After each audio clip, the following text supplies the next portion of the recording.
नमस्कार दोस्तों, स्वागत है आपका इस वीडियो में। दोस्तों, स्टॉक अपडेट्स के नए एपिसोड में आपका स्वागत है। अब दोस्तों बात करते हैं नए अपडेट की। तो अभी देखने को मिल रहा है दोस्तों 49,000 करोड़ का अनक्लेम्ड, दोनों से दोस्तों बैंक्स और इंश्योरेंस एजेंसीज जो भी प्राइवेट हैं वो अनक्लेम्ड हैं। तो दोस्तों क्या हुआ है, क्या है इसकी पूरी रिपोर्ट। तो 31 दिसंबर 2020 से अभी तक ये एनालिसिस की गई है दोस्तों की यहाँ पे प्राइवेट सेक्टर और जो इंश्योरेंस कंपनी है उसके 24,500 करोड़ और इसके तकरीबन 24,300 करोड़। अगर आप इन दोनों को प्लस करोगे तो दोस्तों तकरीबन 49,000 का आप लगा लो हिसाब दोस्तों अनक्लेम्ड है। क्यों अनक्लेम्ड है दोस्तों? पेंडेमिक के चलते। आपने देखा होगा दोस्तों, ये जो दूसरी लहर आई थी कोरोना की, उसमें बहुत डेथ्स हो गई थी लोगों की। तो अभी तक दोस्तों अनुमान यही लगाया गया है कि 49,000 करोड़ का अभी भी अनक्लेम्ड है। अब दोस्तों बात करते हैं नाइजीरिया की। तो दोस्तों नाइजीरिया जो है वो अपनी डिजिटल करेंसी लेके आने वाला है, जो कि हम उसको बोलेंगे ई नायरा, अक्टूबर में, और जो कि दोस्तों सेंट्रल बैंक से अप्रूवल है नाइजीरिया की। अब दोस्तों बहुत सारे लोग ना मुझे ये बोलते हैं कि सर आप प्लीज़ मुझे ना डिजिटल करेंसी के बारे में बताइए कि ये जो क्रिप्टो करेंसी है, जैसे बिटकॉइन हो गया दोस्तों, है ना, बिटकॉइन हो गया, इथीरियम हो गया, बहुत सारे हैं, है ना सर, इसमें इन्वेस्टमेंट का बताइए कि हम मतलब इसमें पैसा कैसे कमा सकते हैं। जैसे बिटकॉइन आपने देखा होगा कि 30 से 40% दोस्तों रोज़ का ऊपर नीचे फ्लक्चुएशन होता रहता है, रोज़ का, कि 30% नीचे भी हो जाएगा आपने जितने इन्वेस्ट करे और ऊपर भी चले जाएगा।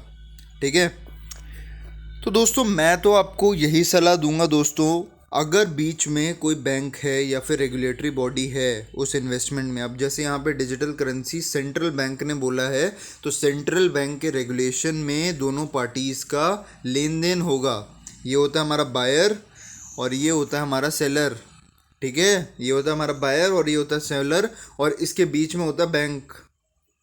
ठीक है, अगर ये बैंक है दोस्तों बीच में, तभी मैं आपको बोलूँगा कि आपको इन्वेस्ट करना चाहिए, अदरवाइज़ दोस्तों आपको नहीं करना चाहिए। क्यों दोस्तों? क्योंकि दोस्तों अगर बीच में कोई बंदा रहता है जैसे बैंक है, वो आपको बता सकेगा दोस्तों क्या, कि मतलब अगर आपको कोई चीज़ निकालनी हुई दोस्तों बैंक से, फ्रॉड हो गया आपके साथ, हैकर है कोई, किसी ने अटैक कर दिया, तो बैंक है ना देखने को। ठीक है, बैंक है देखने को कि हाँ भाई इस बंदे ने आपका पैसा हैक किया है, इस बंदे ने आपका पैसा निकाल लिया है, तो इसके ऊपर कार्रवाई हो सकती है। लेकिन दोस्तों जब बिटकॉइन के केस में क्या है, ये बायर है, ये है हमारा सेलर, ठीक है, और बीच में इनके लेन देन एक वेब के इंटरनेट के थ्रू हो रहा है। ठीक है, अब इंटरनेट दोस्तों आप लगा लो पूरा समंदर है। ठीक है, समंदर से भी बड़ा ही है दोस्तों इंटरनेट। तो एक तरह से देखा जाए दोस्तों, आप कहाँ जाओगे, ट्रैक ही नहीं कर पाओगे। तो जो बिटकॉइन के जो बीच का आधार है ना दोस्तों, वही नहीं है। तो यहाँ पे दोस्तों कंट्री वाइज सेंट्रल बैंक बोल रही है कि वो लेके आएगी।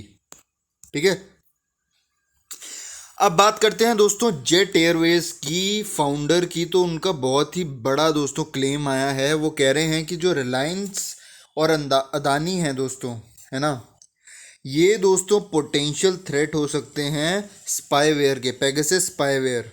दोस्तों बहुत सुना होगा आपने इसके बारे में, एथिकल हैकिंग से रिलेटेड आपको पता होगा। एथिकल नहीं बोलूँगा मैं, हैकिंग से रिलेटेड बोलूँगा।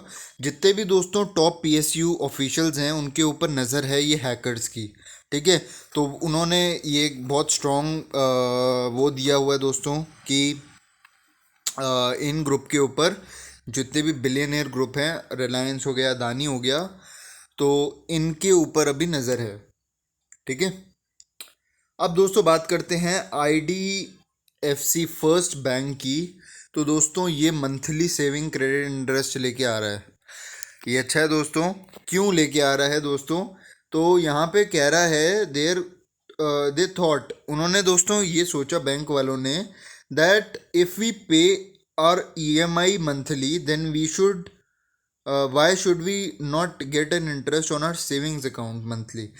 दोस्तों वो ये बोल रहे थे कि अगर हमें मंथली ईएमआई हम देते हैं, आपने ईएमआई अगर कुछ भी कैशबैक के चलते आपने ईएमआई पे कर रहे हो कार की, घर की, तो दोस्तों यहाँ पे आईडीएफसी फर्स्ट बैंक आपको 5% तक का मतलब बेनिफिट्स दे रहा है और मंथली इंटरेस्ट लेके आया कि हर महीने का आपका इंटरेस्ट, क्वार्टरली हमने सुना है, हाफ ईयरली और 1 ईयरली, ठीक है।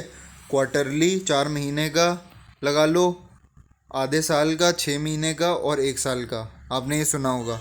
लेकिन ये मंथली दे रहा है दोस्तों, 12 महीने आपको इंटरेस्ट मिलता रहेगा। तो अच्छा है दोस्तों, पॉजिटिव साइन है, बैंक लेके आया है। अब दोस्तों बात करते हैं चाइना की। तो दोस्तों चाइना की जो स्टॉक मार्केट है उसने $829 बिलियन का नुकसान कर दिया दोस्तों। क्रैश हो गई है पूरी मार्केट। क्यों हो गई दोस्तों? पेंडेमिक के चलते। So the Chinese stock market listed in the US, जो कि दोस्तों स्टॉक यूएस में लिस्टेड है, loses 829 billion in the market since hits a record of high in February. High दोस्तों, ऑल टाइम हाई इन्होंने फेब्रवरी में मारा था। लेकिन the series of crackdown by China regulators on the technology and education sectors over the last 3 trading sessions along with the golden dragon Chinese index।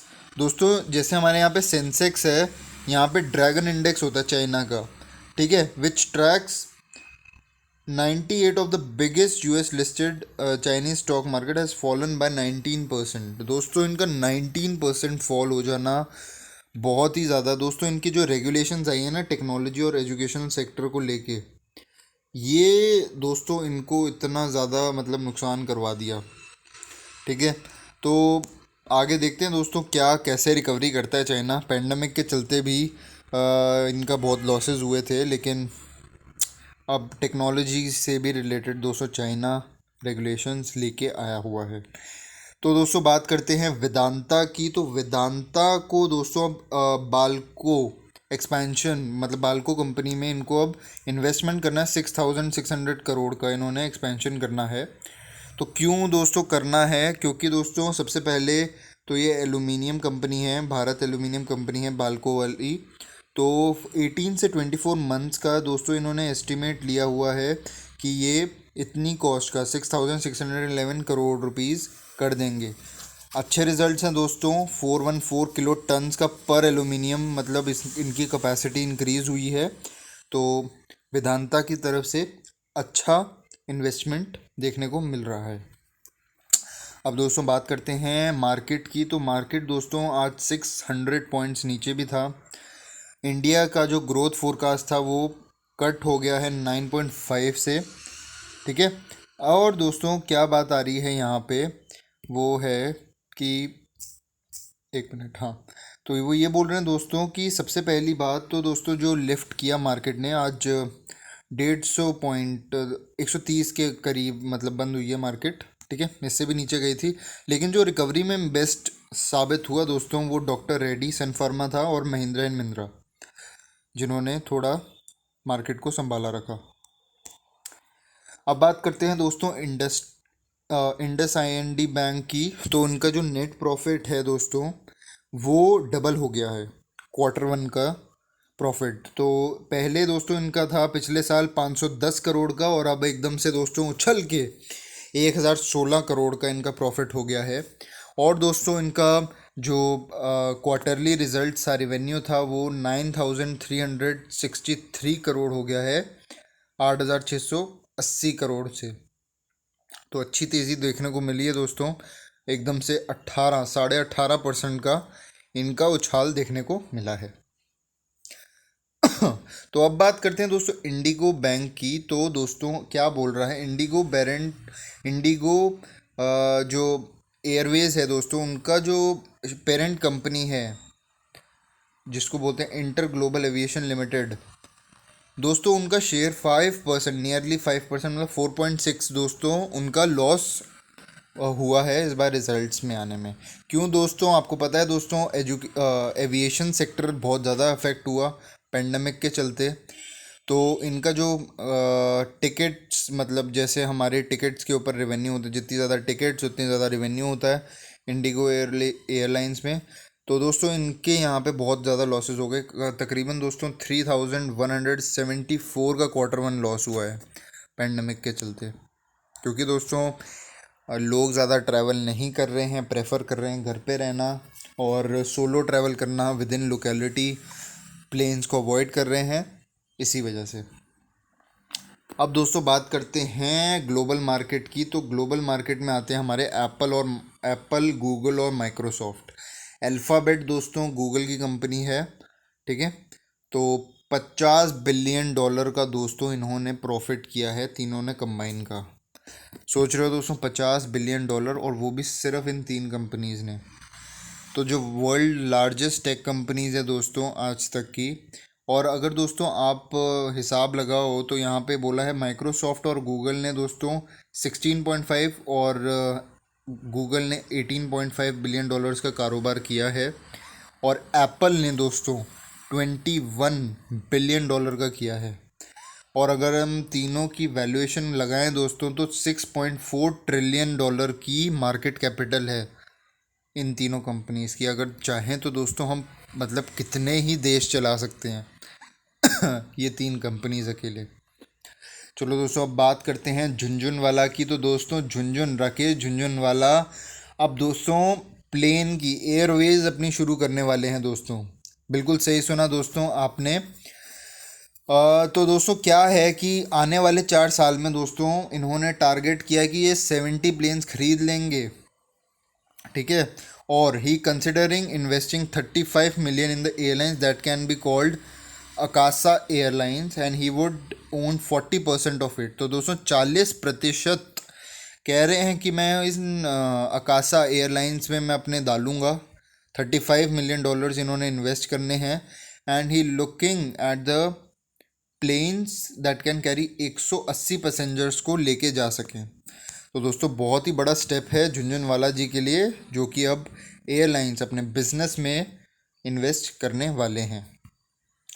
तो दोस्तों अब बात करते हैं टाटा मोटर्स की। तो टाटा मोटर्स क्या कर रही है दोस्तों, प्लान कर रही है सबसे पहले तो देखो plannings to hide their passenger vehicles दोस्तों अब ये बढ़ाने की सोच रही है। क्यों दोस्तों, क्योंकि चिप्स की और मतलब जितनी भी ट्रांसपोर्ट की दोस्तों चीज़ें हैं वो बहुत ही ज़्यादा, रॉ मटेरियल जो होता है व्हीकल को बनाने के लिए वो बहुत ज़्यादा इंक्रीज़ हो गया है। सो क्या है, we have seen a very steep increase in the price of the steel and previous metals over the last years. He said only a small part of the increase can input cost of the customer. दोस्तों थोड़ा सा ये मतलब बढ़ाने की कोशिश कर रहे हैं व्हीकल्स में स्टील को लेके। अब दोस्तों बात करते हैं पेटीएम की। तो दोस्तों पेटीएम ने 20,000 लोगों को हायर करना है दोस्तों। क्यों, इनके आईपीओ के चलते, जो कि 16,600 करोड़ का ये रख रहे हैं। उनको दोस्तों 35,000 रुपये का मतलब पे स्केल पे दे रहे हैं एवरी मंथ। तो दोस्तों अगर आप भी अनएम्प्लॉयड हो तो आप भी ट्राई कर सकते हो। 20 लाख की दोस्तों अभी इनकी जॉब अपॉर्चुनिटी निकली है। तो आप अभी जाओ दोस्तों, सर्च करो पेटीएम जॉब्स और आप भी ले सकते हो अगर आप एक जॉब ढूंढ रहे हो तो। अब दोस्तों बात करते हैं देवयानी इंटरनेशनल की। तो केएफसी, पिज़्ज़ा हट, ये सारी कंपनीज़ का जो दोस्तों जिन्होंने फ्रेंचाइजी लिया इंडिया की, तो देवयानी इंटरनेशनल दोस्तों लॉन्च करने वाला है 4 से 6 अगस्त तक अपना आईपीओ। तो दोस्तों फ्रेश इशू करने वाले हैं 440 करोड़ का, और सेल के लिए रखने वाले हैं 15.5 करोड़ का। और दोस्तों देवयानी इंटरनेशनल जो कि एक सब्सिडरी है किसकी, रवि जयपुराज आरजे कॉरपोरेशन, जो कि पेप्सी को इंडिया के बॉटल मतलब को फाउंडर्स हैं, ठीक है दोस्तों। तो दोस्तों बहुत अच्छा शेयर है, ठीक है।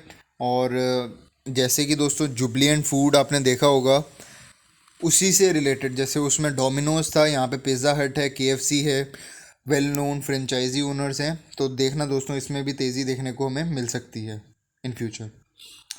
अब दोस्तों बात करते हैं राकेश झुनझुनवाला की स्टेटमेंट का। तो उन्होंने दोस्तों अभी बताया था कि स्टॉक मार्केट जो होती है एक बेस्ट मार्केट है जो कि किसी भी बंदे को बैंकरप्ट कर सकती है। उनका ये स्टेटमेंट था दोस्तों जब वो स्टॉक मार्केट में आए थे। तो when I first came to the stock market in 1985 में जब ये दोस्तों आए थे, इन्होंने जब 5,000 रुपये से दोस्तों स्टार्ट किया था 1985 से। ठीक है दोस्तों, तो इनको बताया गया था कि best way to bankrupt is to go to stock market. He added by the god grace they proven wrong. तो दोस्तों ग्रेस का मतलब क्या है? गॉड की ग्रेस, कहते हैं भगवान की कृपा रही कि ये इनके साथ ऐसा नहीं हुआ। तो दोस्तों क्या था, मतलब क्यों इन्होंने ये जानकारी दी? उन्होंने एक इंटरव्यू में ये बोला था दोस्तों कि स्टॉक मार्केट दोस्तों सब्र का गेम है, अच्छी कंपनी का गेम है। अच्छी कंपनी में अगर आपकी इन्वेस्टमेंट होगी तो आप अच्छा खासा इन्वेस्ट कर सकते हो। हालांकि दोस्तों एक खबर ये भी निकल के आई थी कि राकेश झुनझुनवाला जो कि बिगेस्ट इन्वेस्टर हैं, वो टेस्ला या जोमेटो जैसी कंपनीज में इन्वेस्ट क्यों नहीं करते। तो दोस्तों उन्होंने बोला था कि मैं उन स्टॉक्स को ख़रीदना पसंद करता हूँ जिनको मैं फेयर प्राइस पे ख़रीद के उनको बढ़ता हुआ देखूँ। हालांकि दोस्तों एक्सपर्ट्स ने ये भी बोला था कि जोमेटो का जो एक्चुअल शेयर प्राइस है वो 41 पर शेयर है रुपीज़। लेकिन दोस्तों अभी भी आप देख सकते हो कि तेज़ी देखने को मिल रही है स्टॉक मार्केट जोमेटो में, जिसको पूरा का पूरा डेप्ट फ्री कर दिया है इसके आईपीओ ने ही, जितनी ये डेप्ट में थी दोस्तों। तो देखते हैं दोस्तों आगे जाके क्या होता है। सो इनका ये जो स्टेटमेंट है दोस्तों वो बस यही दर्शाता था कि ये नेगेटिव कॉनोटेशन नहीं है दोस्तों। अगर आपके पास सब्र है और अच्छी कंपनीज़ में आप इन्वेस्ट करना चाहते हो तो दोस्तों आप पेशेंस बनाए रखो। एकदम से इंस्टेंट ग्रेटिफिकेशन के चलते दोस्तों जो मार्केट में आते हैं वो उतनी ही जल्दी से चले जाते हैं। ठीक है, और बोलते हैं कि स्टॉक मार्केट एक जुआ है। ऐसा बिल्कुल भी नहीं है दोस्तों। अगर अच्छे से काम करोगे तो आप भी नेक्स्ट बिलियनियर बन सकते हो, अगर तरीके से इन्वेस्टमेंट, सीजनल इन्वेस्टमेंट आप करोगे तो। ठीक है, तो दोस्तों इस वीडियो में इतना ही। और अगर दोस्तों आपको मेरी वीडियो पसंद आती हैं तो आप इसको लाइक शेयर सब्सक्राइब ज़रूर करो, बेल आइकन दबा दो। और दोस्तों नीचे कमेंट सेक्शन में मुझे ज़रूर बताना कि आपको कौन से स्टॉक के बारे में आप जानकारी चाहिए। आपका ये वीडियो देखने का धन्यवाद।